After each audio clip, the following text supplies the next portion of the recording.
Hi, I'm Monica Shaw, founder and director of Safe Visual Solutions, and welcome back to our weekly Safety and Quality Improvement TV. And this is the place to be if you want to create an effective and frustration-free clinical environment that you love. And in these episodes each week, we answer your questions that you sent in via email, Facebook, or via our website, www.safevisualsolutions.com.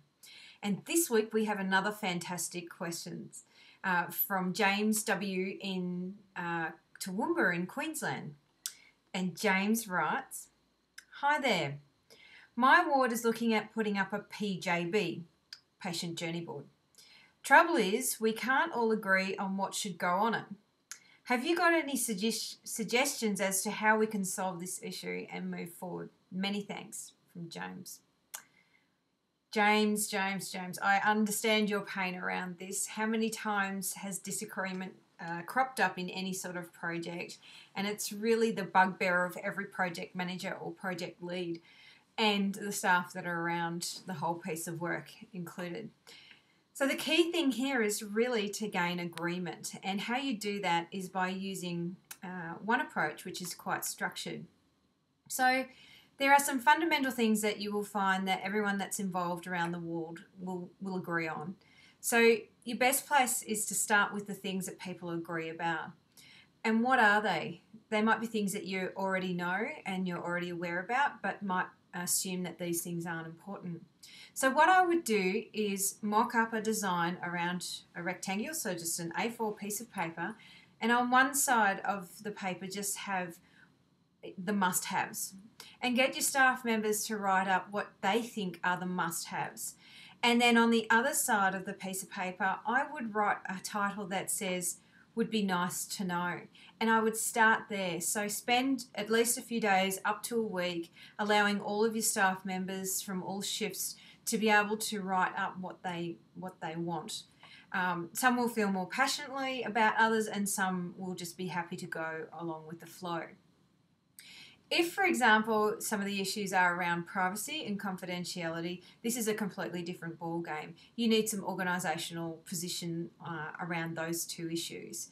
So what's key is for you to escalate that up in a good way or a constructive way to whoever your line manager is, just to gain an insight around how does the organisation feel around private and confidential information, particularly on a board like a patient journey board, because sometimes these can actually be in public spaces.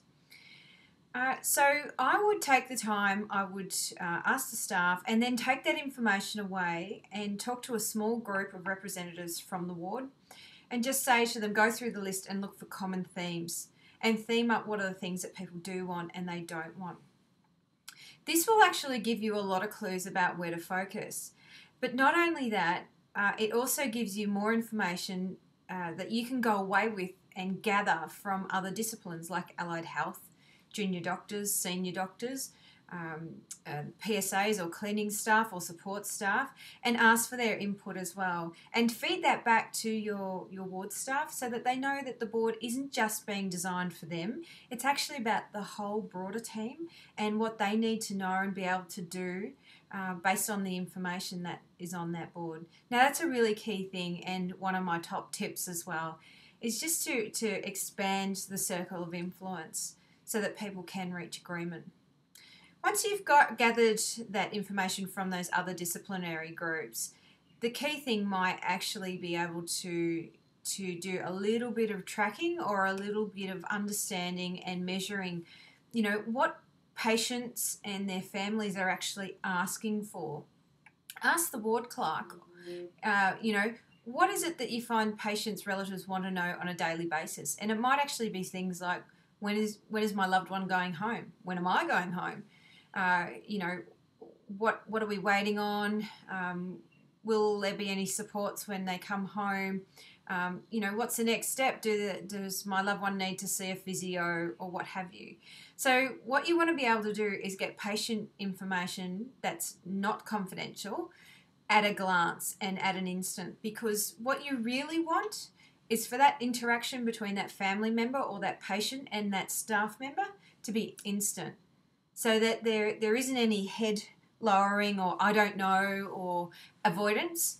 And if you can have that information and just assess that information and make sure it's incorporated into your board, you'll have happier staff and you'll have happier patients and happier relatives because everybody will know what's going on. Well, James, I hope that's been helpful to you. It's certainly been useful to others that have done similar work in this space. So I hope that you guys can actually move forward and do tell us how you actually went.